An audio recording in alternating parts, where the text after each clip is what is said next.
All right, let's talk about UnitedHealth Group, or UNH. This company is an absolute giant in healthcare, right? But if you're an investor, things are, well, they're complicated. So today, we're jumping right into that debate. Is UNH a bull about to run, or is it a bear walking right into a perfect storm? So you've got this classic tug of war. On one side, they just smashed their Q3 earnings. Looks great, right? Shows some serious strength. But then you listen to what the company's own leadership is saying, and they're talking about some major headwinds coming their way. And that right there, that's the conflict we're going to dig into.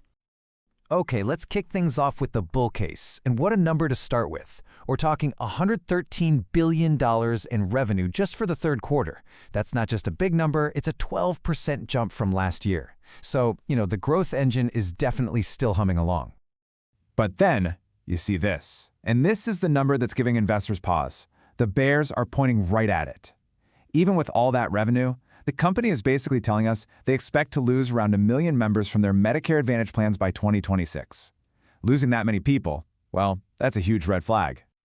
So, what are we supposed to make of this?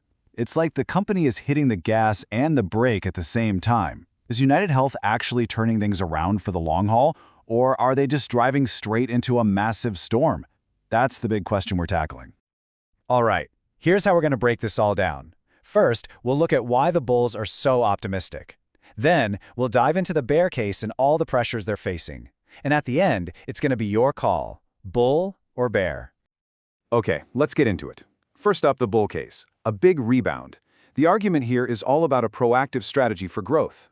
So if you're a bull, you're looking at some really solid numbers. We already talked about that 12% revenue growth. On top of that, they've added almost 800,000 new members in the US this year alone. But the key here, the really important part, is the plan. They're repricing things to get their profit margins back up by 2026, and they're aiming to get back to that sweet, sweet double-digit growth by 2027. That's the story they're telling. So, you might be asking, where's all this future growth going to come from? Well, a huge piece of the puzzle is this division called Optum. Think of it as UNH's tech and services arm, and their mission, as one exec put it, is to simplify healthcare with AI. Basically, they're turning one of the biggest headaches in our country into a massive business opportunity. And look, this isn't just some corporate buzzword salad. They have some serious tech in their arsenal. You've got platforms that handle claims in real time. Think about that. No more waiting weeks for paperwork. They have an AI tool that's boosting productivity for coding by 73%. That's huge. And another that's showing a 13-to-1 return on investment. This is the real-world, tech-driven edge that the bulls are so excited about. But it's not all just fancy new AI. They're also doubling down on something called value-based care. Now, what's that? Well, it's pretty simple, really. Instead of paying doctors for every single procedure they do, you pay them based on how healthy they keep you. It's a model that aligns everyone's interests, and the bulls believe this is a super smart way to drive efficiency and profit in the long run. Okay, that's a pretty compelling bull case, but every story has two sides. Now let's flip the coin and look at the bear case. Mounting pressure. We're talking costs, membership, and a whole lot of regulation. And this chart, this really gets to the heart of the problem for the bears. It's showing something called the medical care ratio. All that means is, for every dollar they take in, how much do they have to pay out for actual medical care? A year ago, it was about 85 cents. Now, it's almost 90 cents. That's less money left over for them, which means lower profits.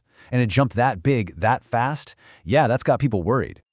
So why are costs shooting up like this? Well, the company itself is calling them historically high. Medical trends are up anywhere from 7 to over 11% in their big plans. Why? Well, two big reasons. First, people are just using more healthcare. And second, the company says providers are getting more, let's call it aggressive with how they code and bill for services. Put it all together, and it's a perfect storm for rising costs. And when you look at their Medicare Advantage business, it's like they're getting squeezed in a vice. On one side, you have that potential drop of 1 million members we talked about. On the other side, the government is cutting funding. We're talking nearly $50 billion in cuts across the whole industry. So you've got fewer customers, and you're getting paid less for the ones you keep. Ouch. And if all that wasn't enough, then you have the regulators. And this is a huge one.